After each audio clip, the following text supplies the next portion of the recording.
Joining us now, NBC News chief political analyst Chuck Todd, Jeremy Peters, reporter for the New York Times, is an MSNBC contributor. Good to have you guys. Okay, Chuck, I looked it up in the Funkin' Wagnalls, but I need Chuck Todd to tell me, what's a mandate?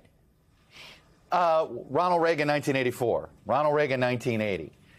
George H.W. Bush, 1988. Those are mandate elections.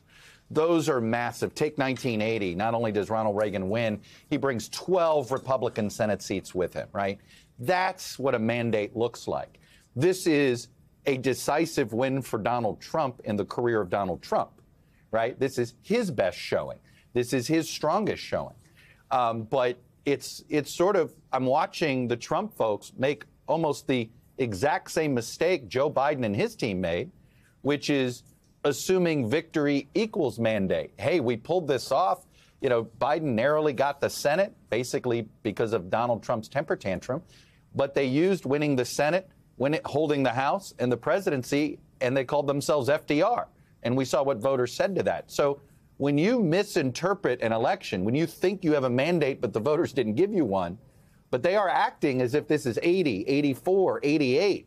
Those were real mandate elections. Arguably, we haven't really had a mandate election this century other than Obama 08, pretty much for the most part, right? So this is certainly as decisive as we've had in the Trump era. But as you point out, the numbers show still one of the closest elections in American history.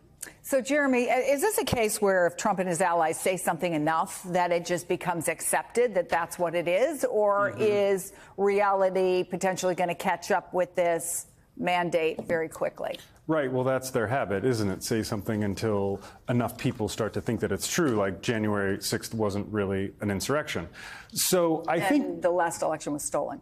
Exactly, right? And eventually, not only does the president-elect start to believe this stuff, but all his followers probably already did even before, he started beating the drum. But, to Chuck's point, even when these elections have more convincing majorities, like I'm thinking George W. Bush's re-election in 2004, where he famously said, I have some political capital now and I'm going to spend it.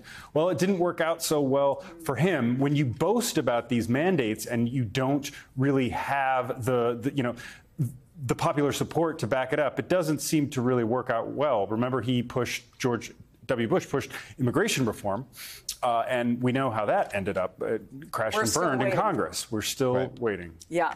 So, Chuck, in your new article about Trump burning what political capital he might have quickly, you write, he's taking full ownership of the entire bureaucracy now. There is no fantasy or mythical deep state to blame for not fulfilling his promises. He's appointing folks he says share his vision. So no excuses of being jammed by the old establishment wing of the GOP.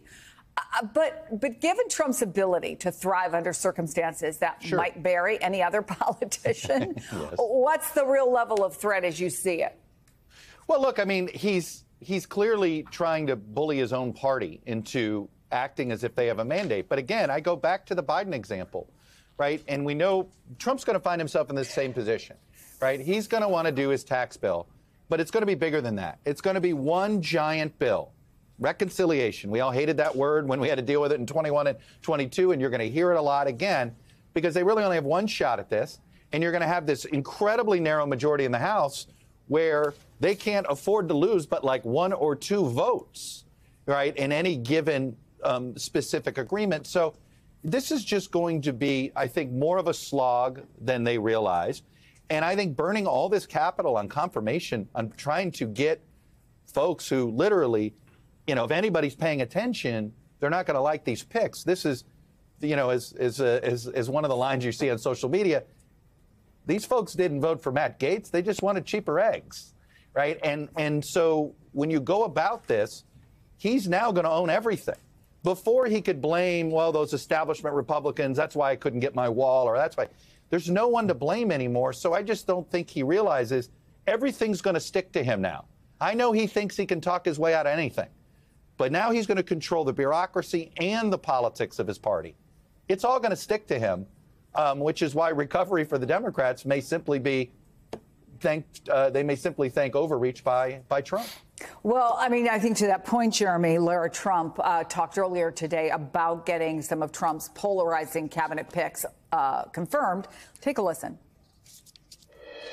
The American people overwhelmingly came out and elected Donald Trump. They really did send a loud and clear message that they want Donald Trump to have every ability to do what he needs to do as president of the United States. And one of the things that he needs on his side are people in these key positions. He can't do it alone. He needs a team around him, and he is strategically picking all of these people to do just that. So to that point, to the point of the person that Chuck was quoting about the price of eggs, right? Mm-hmm. Are they over extrapolating what the American people said? I mean, he was elected fair and square. They hold the Senate, likely hold the House. But is it dangerous to interpret winning as whatever you want? Go ahead. That's what we're telling you, Donald Trump. Do whatever you want. Yeah, this is the kind of behavior you would expect from a president-elect who had a supermajority in the Senate elected on his coattails, and that's just not the case. With Gates, I think you've seen enough Republican skepticism in the Senate to his nomination. I thought it was curious. Lindsey Graham put out a statement today saying, he insisting that this go through the proper process and that senators not close off their minds to this. So that says that there's quite a lot of resistance in the Senate. And, it doesn't take that many votes, just a handful, for this to fall apart on Trump. Is this the hill that Trump wants to fight and die on? Matt Gaetz?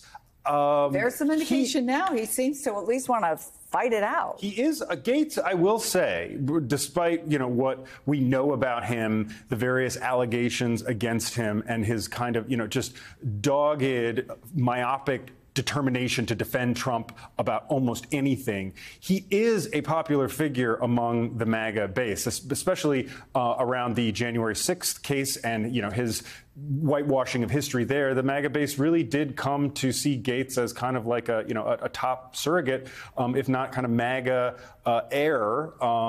And that counts for something. I don't know that means he's going to get through the Senate, though. We'll see if that's enough, right? Jeremy Peters, Chuck Todd with another great piece. I recommend it to folks. NBCnews.com. Thank you so much.